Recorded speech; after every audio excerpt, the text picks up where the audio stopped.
이런 변호사 자격증도 아무것도 아니에요. 네, 그분도 이제 공인중개사 자격증 가지고 있는데, 변호사 뭐 했는데, 뭐, 그거 되면 뭐 돈 좀 될 것 같은데, 문제는 돈이 안 된대요. 그것도 인원이 많아서, 예, 참, 치열하더라고요. 그래서 뭐가 하나 있어야 돼. 그래서 외국에는요, 변호사 자격증 가지신 분이 투 자격증인가요? 보험 계린 자격증을 가지든지 공인회계사 자격증을 가지든지 이렇게 두 개가 있어야 돼요. 그래서 상담을 하면서 같이 일을 합니다. 우리나라도 그런 시대가 온 것 같아요. 자, 여러분도 그 자격증을 하나 더 따십시오. 합격하셔서.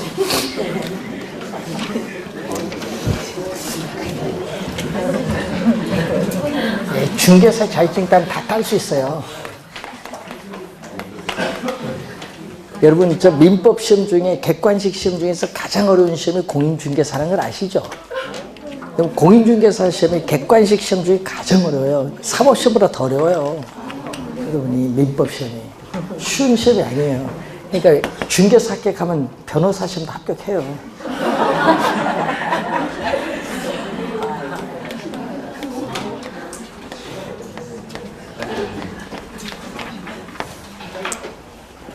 자, 이 탄력성은 이 자극을 주었을 때 그 나타나는 반응이 어느 정도일까 보는데, 이 자극을 주는 것을 우리는 가격이고, 반응을 나타내는 것은 수요량이나 공급량입니다.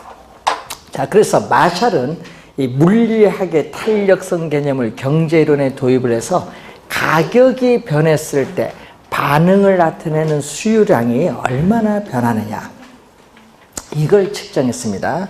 그래서 가격이 변했을 때 수요량이 민감하게 반응할 때를 탄력적이라고 하고, 가격이 변했을 때 수요량이 민감하게 반응하지 않으면 비탄력적이라는 용어를 사용해요. 그래서 시험 문제는 우선 수요의 탄력성이 출제를 하는데 세 가지가 있어요. 수요의 가격 탄력성, 수요의 소득 탄력성, 수요 교차 탄력성인데, 이 세 수식은 꼭 암기하고 시험장에 들어가셔야 돼요. 어느 게 출제될지 모르니까. 자, 수요의 가격 탄력성 제일 많이 출제했었죠. 자, 이 수요의 가격 탄력성인데, 탄력성은 뭘로 표현한다? E로 표현하고 가격은 프라이스 P로 표현하는데, 문제는 이때 자극을 주는 가격, 여러분 이 자극을 주는 가격은 뭘로 가냐면은 분모로 갑니다. 자극을 주는 가격은 분모로 가고, 반응을 나타내는 수요량은 분자로 가면 돼요. 그래서 이 가격의 변화율, 자, 가격의 변화율, 가격이 1% 변했을 때 수요량은 몇 프로 변화하고 있는가, 이걸 측정하는 지표가 바로 뭐죠? 수요의 가격 탄력성입니다. 자, 이때 수요의 가격 탄력성은 음수가 아니니까 뭘로? 절대값으로 표현합니다. 자, 만약에 가격의 변동분이 주어졌다. 예를 들어서 우리 아파트 가격이 평당 1,600만 원에서 2,000만 원 오른다, 이런 식으로 변동분이 주어지면은, 자, 기준이 되는 원래의 가격을 P라고 보고, 가격이 얼마만큼 변동했느냐, 가격의 변동분. 여러분 1,600만 원에서 2,000만 원 오르면 얼마 변동했죠? 400만 원이죠. 그게 여기 들어오면 되죠. 가격의 변동분. 이걸 증분으로 표현하죠. 델타 P 곱하기 얼마? 100을 해주면 뭐가 온다? 퍼센티지가 옵니다. 자, 그리고 수요량의 변화율은 또 기준이 되는 원래의 수요량에서 또 수요량이 또 얼마만큼 변동했느냐, 이 수요량의 변동분. 자, 수요량의 변동분은 델타 Q, 이거는 Q죠. 또 곱하기 100을 해주면은 또 퍼센티지로 가는데, 이 100, 100은 서로 약분되니까 이거는 필요가 없죠. 자, 이렇게 쓸 수가 있어요. 이거 변동분이 나오면요, 이 오른쪽 수식을 이용하고 퍼센티지가 나오면은 요걸 이용하는데 이 수식을 이용하는 문제가 거의 대부분. 요거는 딱 한 번, 20회 시험에 출제했어요. 그러니까 여러분 요 수식을 거의 이용한다는 걸 염두에 두시고, 자, 간단히 우리 보면은 이렇게 출제 한번 했었죠. 자, 여러분 아파트 가격이 5% 하락을 하면은 수요량은 몇 프로? 7% 증가했다. 그럼 얼마죠? 5분의 7이니까 1.4. 21회 시험 한번 나왔어요. 나누기 할 수 있죠. 근데 여기 전자계산기 누를 때는요, 7 먼저 누르고 나누기 5 해야 돼요. 아니, 이거 시험 치다 보니까요, 5부터 누르고 나누기 7 하신 분이 있어요.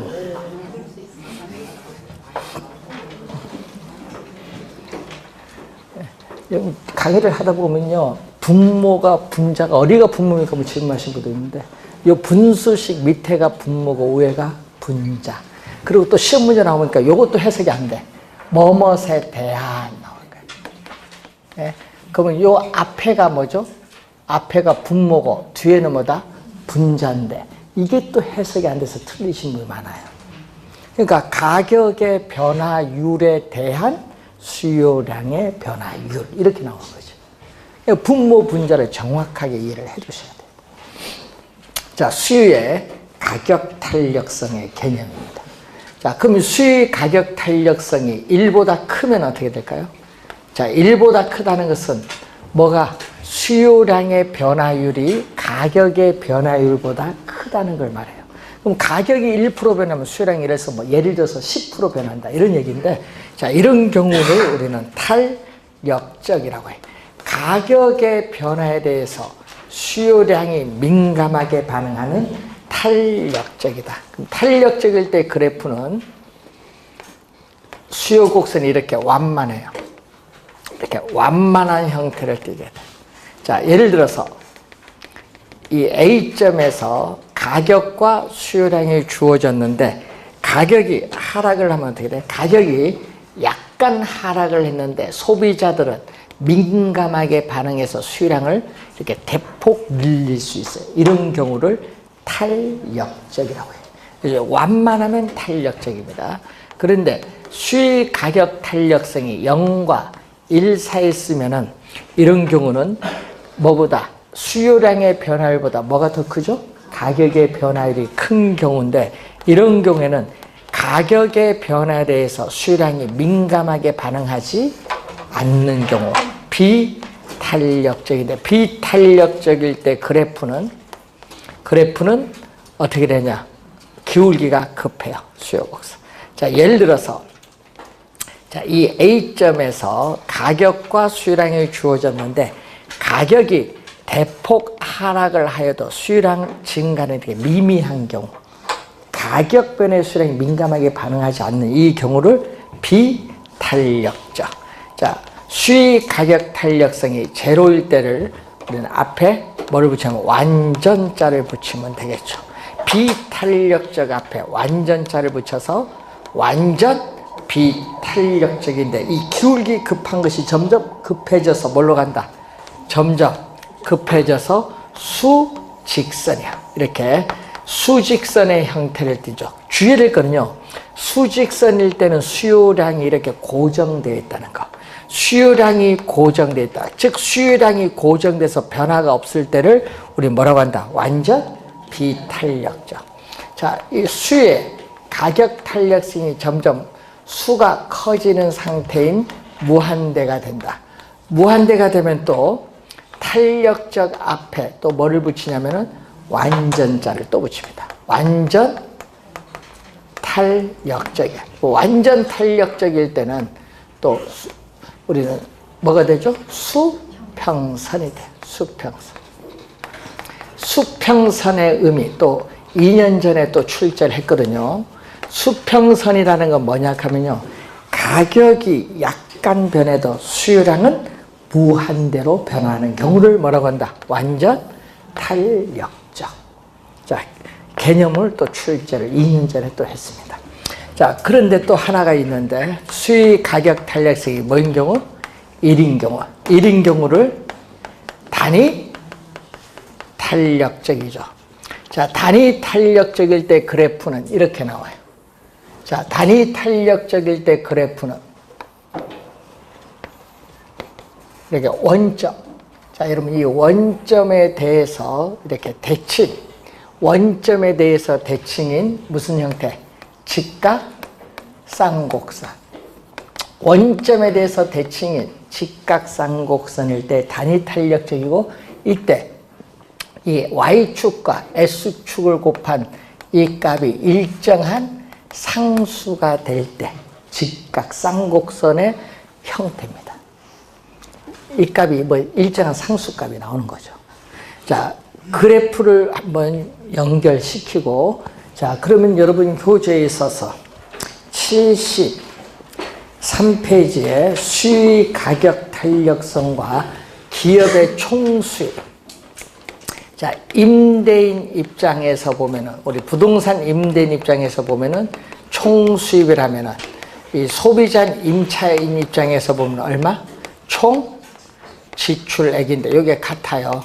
먼저 가격에 뭐를 곱한 거? 수요량을 곱하면 돼. 그럼 가격과 수요량이 총수입에 영향을 주고 있다. 자, 그러면은 요 탄력적일 때 보면 어떻게 돼요? 자, 이 탄력적일 때, 자, 탄력적일 때 가격이 하락을 하면 어떻게 되냐? 자, 우선 이 가격과 수요량 곱한 어느 면적? 이 파란 면적. 여러분, 이 파란 면적이 총수입이에요. 이 총수입. 그런데 가격이 하락을 하면 수요량이 대폭 증가하는 탄력적일 땐 이 가격과 수요량 곱한 어느 면적이냐면은 이 노란 면적이 총수입이죠. 이 면적은 파란 면적보다 훨씬 커요. 그래서 가격이 하락을 하면은 수요량은 대폭 증가하기 때문에 총수입은 뭐죠? 증가합니다. 반대로 가격이 오르면요. 가격이 오르면 또 수요량이 대폭 줄어들기 때문에 총수입은 뭐한다? 감소한다. 이 지문. 가격이 오르면 총수입은 줄어든다. 그 지문은 20회 시험에 출제된 지문입니다.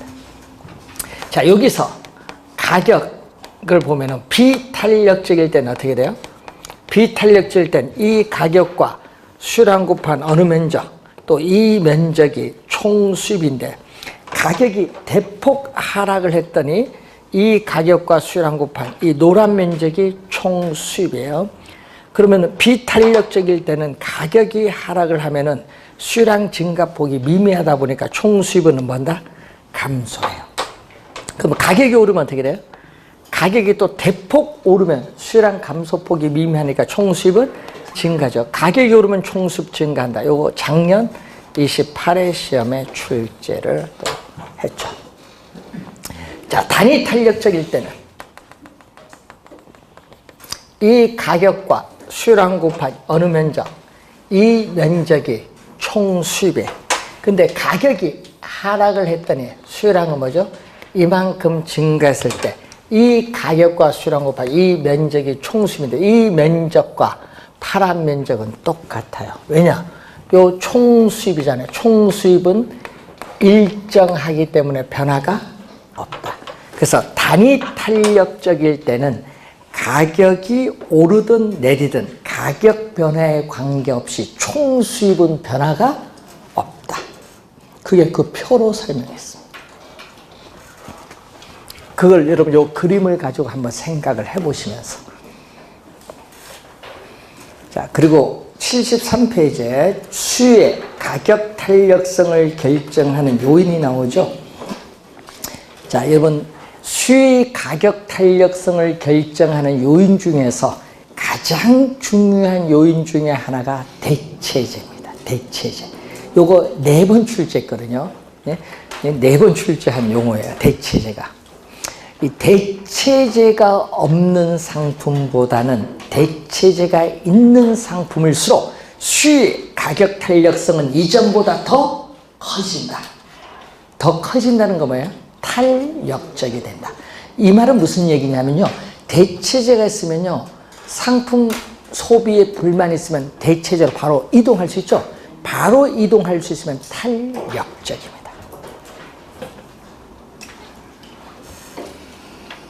자, 두 번째는 상품 가격이 가계의 소득에서 차지하는 비중이 높을수록 소비 지출에 많은 영향을 미치기 때문에 그 상품은 뭐다? 탄력적인 상품이 돼요.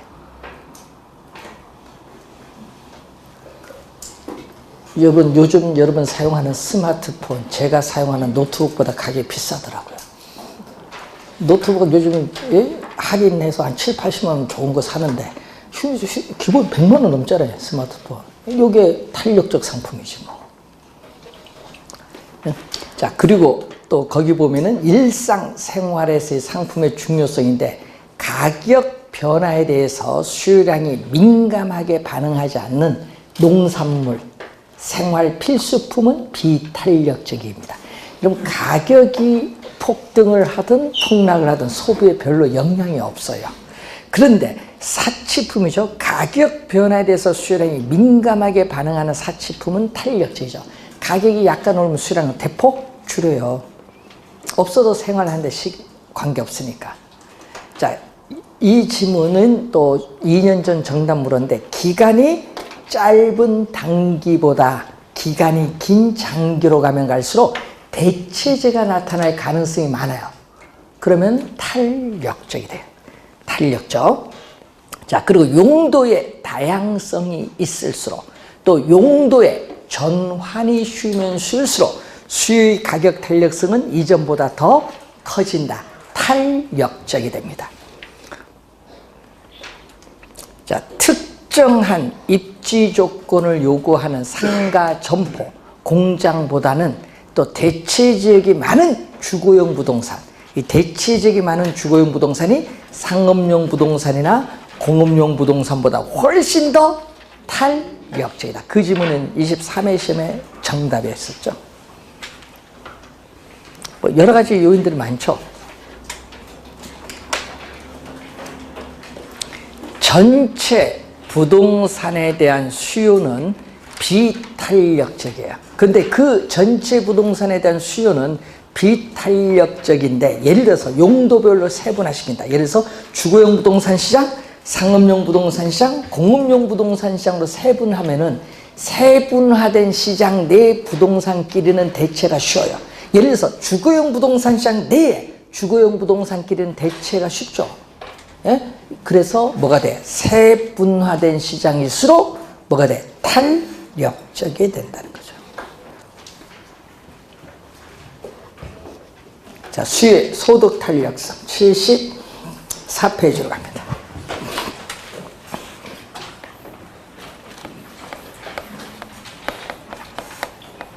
자, 수요의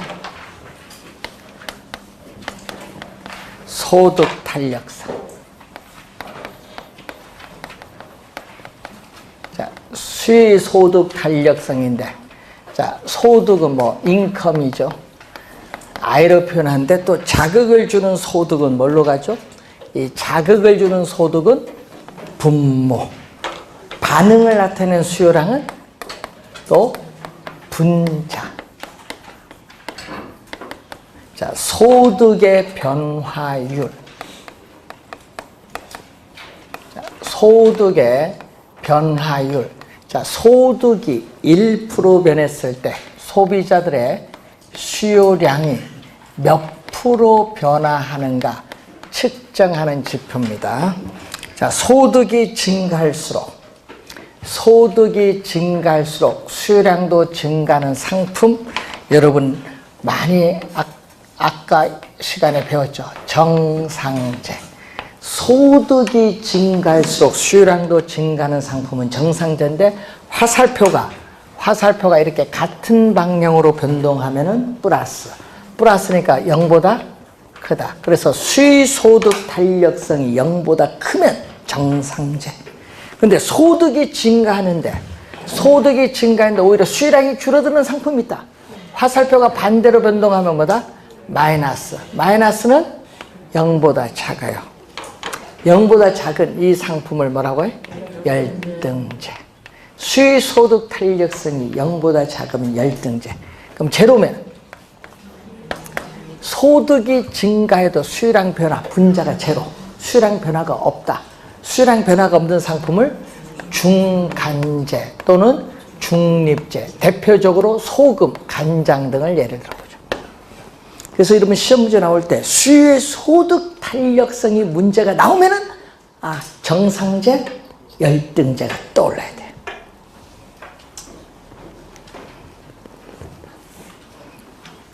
자, 75페이지에 12번 문제. 자, A 부동산에 대한 수요의 가격 탄력성과 A 부동산에 대한 수요의 가격 탄력성과 소득 탄력성이 각각 얼마? 0.9다. 자, 가격에, 그럼 항상 이런 걸 문제 나오면요, 수식을 쓸 줄 알아야 돼요. 가격의 변화율에 대한 A 부동산에 있어서의 수요량 변화율. 여기 0.9. 자, 수요의 소득 탄력성. 수요의 소득 탄력성은 소득의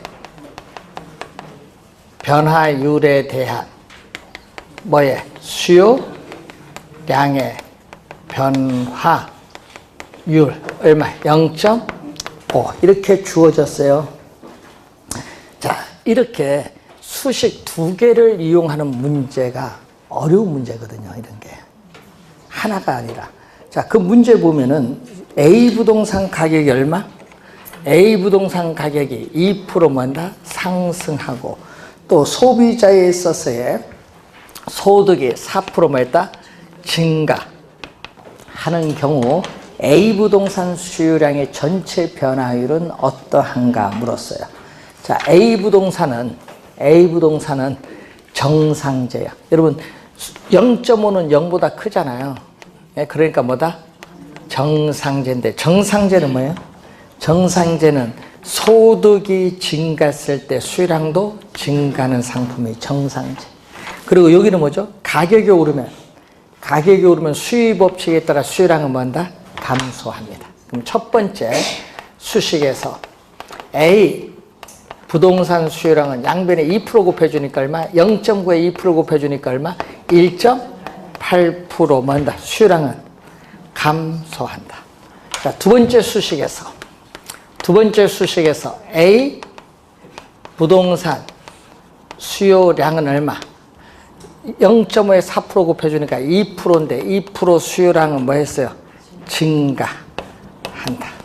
그럼 결론적으로 첫 번째는 1.8% 줄어들고 여기는 2% 늘어났으니까 전체 수요량은 얼마?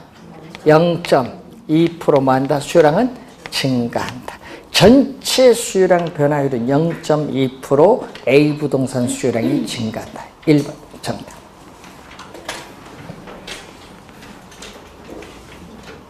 이런 문제가 난이도 3이에요. 네? 작년에 요걸 출제한 거예요. 작년에요, 뭐 출제하냐면 수요의 소득 탄력성과 이제 배우게 될 교차 탄력성 두 개를 이용한 문제를 냈어요. 작년에 그거 푼 사람이요, 여러분 이 거의 손에 드물어요. 왜냐? 한 번도 안 들어보면 못 풀어요.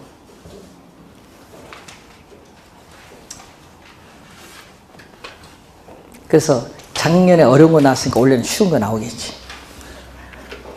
중요한 건 원래 쉬운 거 나오겠죠. 76페이지.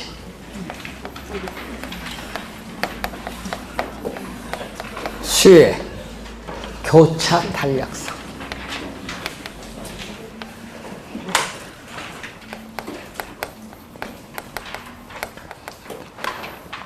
자, 수요의 교차인데 여러분, 교차는요, 나오면 상품이 두 개 나와야 돼.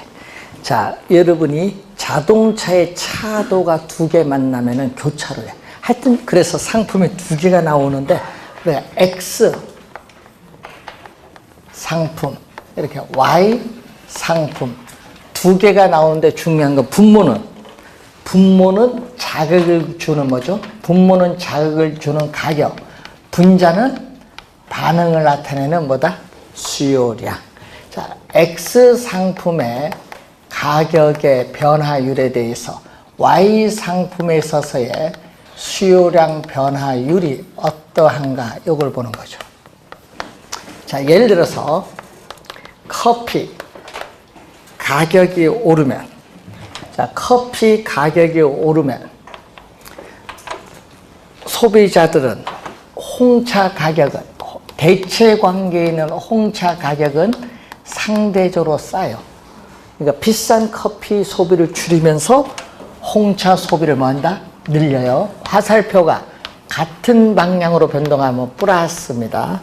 플러스인데 커피, 홍차 두 상품의 관계는 대체 관계에 있는 상품. 그래서 수요 교차 탄력성이 0보다 크면은 두 상품은 대체제 관계에 있어요. 자, 그런데 커피 가격은 올랐는데 수요 법칙에 따라 커피 수요량은 줄어듭니다. 그럼 같이 넣어 마시는 프림 수요도 뭐 한다? 줄어들죠. 화살표가 반대로 변동하면 마이너스. 0보다 작은데 이때 커피, 프림 두 상품의 관계는 서로 보완 관계에 있는 상품이다. 자, 커피 가격이 올라도 우리는 자동차 수요량은 변화가 없다. 제로다.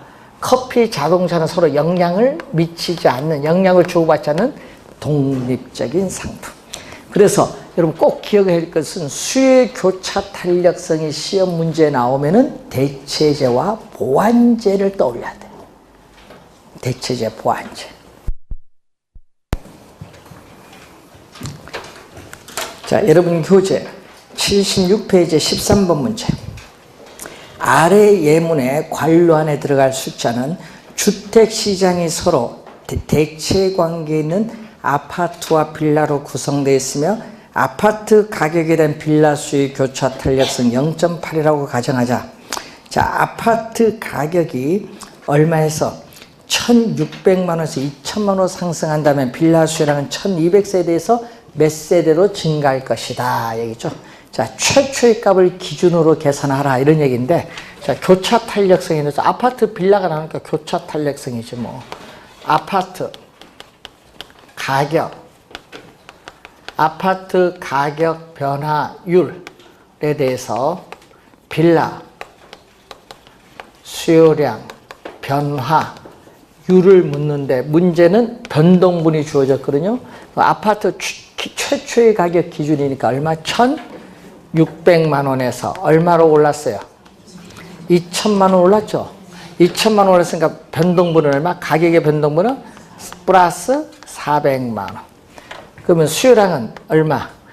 기준이 되는 최초는 1200세대에서 수요량 변동분은 모르니까 델타 Q, 이 교차 탄력성이 0.8. 수식을 이렇게 쓸 줄 알면 돼요. 여기 퍼센트에 가면 100배 곱해줘야 되잖아요. 그건 약분돼서 없어진 겁니다. 자, 그럼 이거 약분하면 얼마죠? 없어지면 4분의 1. 이 두 개 곱한 내항의 곱은요, 1202를 곱한 건 분모로 가요. 내항의 곱. 요 두 개 곱한 외항의 곱은 분자. 4 곱하기 델타 Q는 분자로 가요. 그럼 요 값이 0.8인데 또 약분하니까 300이죠. 그래서 양변에 얼마를 곱해주면 300을 양변에 곱해주면 얼마? 240이 돼요. 그래서 지금 1200세대가 240대 줬더니 얼마? 1440세대로 우리 증가를 하는데 시험 문제 나올 때는 뭐뭐로 증가할 때는 요 두 개를 더해서 나와야 돼. 1200세대가 1440세대로 증가하는데 만약에 시험 문제에 그렇게 나오는 것이 아니라 만약에 몇 세대나 증가할 것인가 묻는다. 나로 물으면요, 답은 240이죠. 묻는 지문에 따라 달라요. 나로 묻나, 로로 묻나.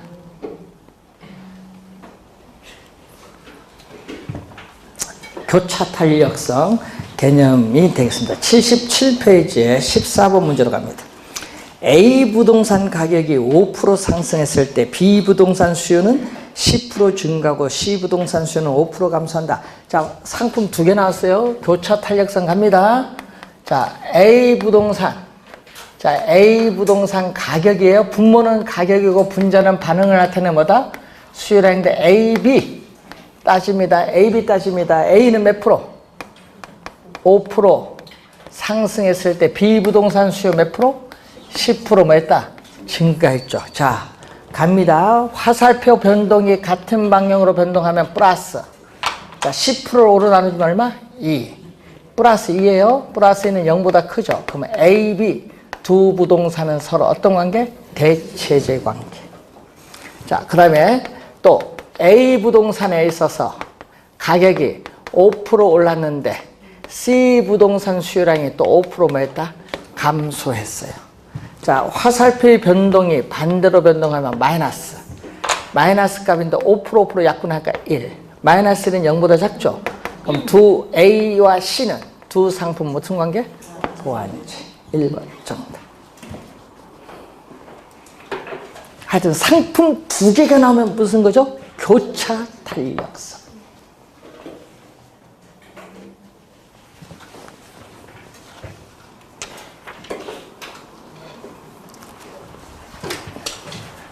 (78페이지에) 공급의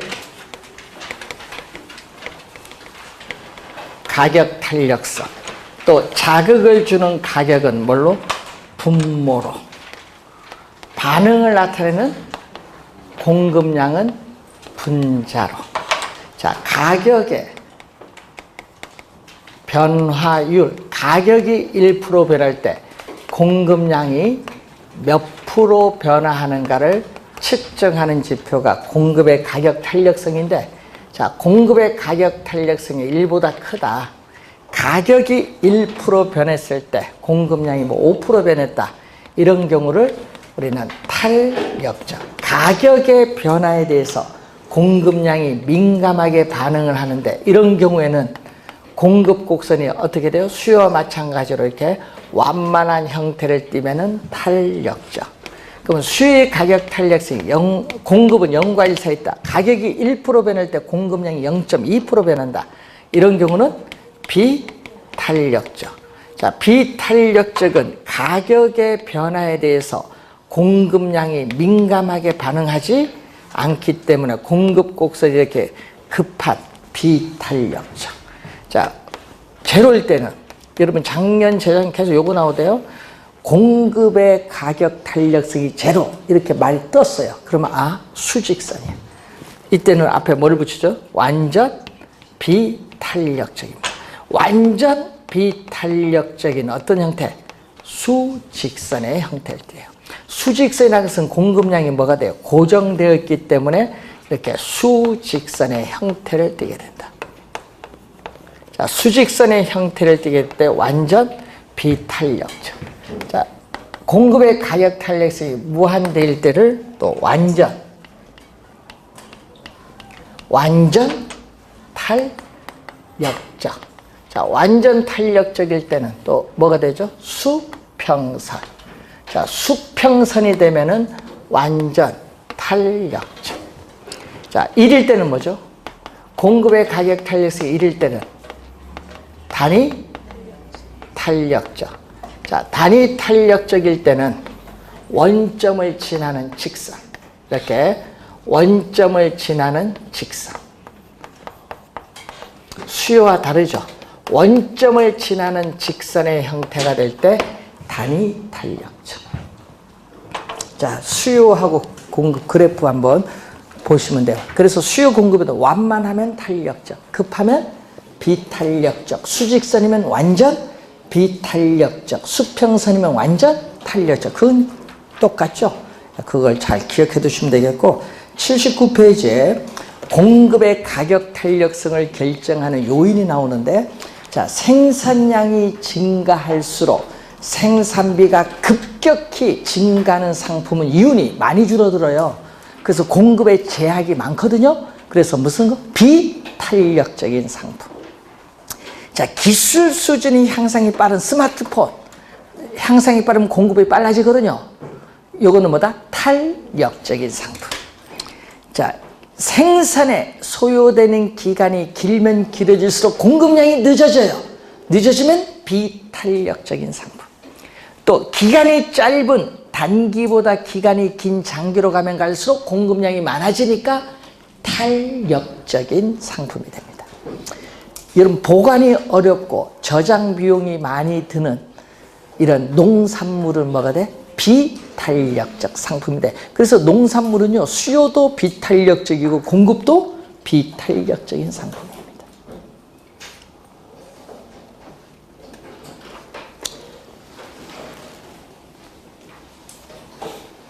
자, 이렇게 해서 탄력성까지 설명하고 그 다음 단원이 균형 가격 결정 그리고 경기 변동이죠.